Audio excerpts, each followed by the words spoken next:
रागद्वेष विमुक्तैतु विषयान् इन्द्रियैर्चरन् आत्मवश्यै विधेयात्मा प्रसादम् अधिगच्छति। लेकिन जो मन को वश में रखता है वह इंद्रियों के विषयों का भोग करने पर भी राग और द्वेष से मुक्त रहता है और भगवत कृपा प्राप्त करता है। यह विनाश की ओर ले जाने वाला पेचीदा अधोपतन इंद्रियों के विषय भोगों का चिंतन करने से प्रारंभ होता है। सुखों की लालसा करना आत्मा के लिए उसी प्रकार से सहज है जिस प्रकार से भौतिक शरीर की प्यास से तृप्ति होने की इच्छा। यह विचार करना भी कठिन है, मैं कभी सुखों का चिंतन नहीं करूँगा, क्योंकि यह आत्मा के लिए असहज है। इसका सरल उपाय यह है कि सुख का चिंतन उसी दिशा अर्थात भगवान में हो। यदि हम बार बार यह स्मरण करते हैं कि भगवान में ही सुख है, तब भगवान में हमारी भक्ति विकसित होगी। यह दिव्य प्रेम भौतिक आसक्ति के समान मन को दूषित नहीं करेगा, अपितु उसे शुद्ध करेगा।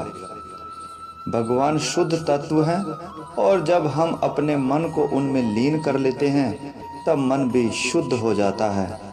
इस प्रकार श्री कृष्ण हमें मोह और कामनाओं का त्याग करने का उपदेश देते हैं। यहाँ वे केवल लौकिक मोह और कामनाओं के संबंध के बारे में चर्चा कर रहे हैं। आध्यात्मिक आसक्ति और कामनाओं का त्याग नहीं किया जाना चाहिए, क्योंकि वास्तव में ये अति प्रशंसनीय है। मन के शुद्धिकरण के लिए इनका पोषण और संवर्धन आवश्यक है। हम कामनाओं का जितना दहन करेंगे, हमें उतना ही अधिक भगवत प्रेम प्राप्त होगा और हमारा मन शुद्ध होगा। भगवत गीता के आगे के अध्यायों में भी श्री कृष्ण अर्जुन को अपना मन भगवान में स्थिर करने की बार बार प्रेरणा देते हैं। राग और द्वेष एक ही सिक्के के दो पहलू हैं। द्वेष और कुछ न होकर नकारात्मक आसक्ति है।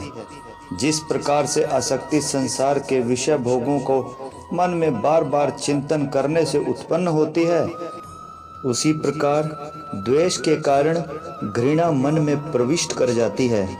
इस प्रकार भौतिक पदार्थों में आसक्ति और विमुखता दोनों का मन पर समान रूप से प्रतिकूल प्रभाव पड़ता है। वे इसे दूषित करते हैं और माया के 3 गुणों में धकेल देते हैं।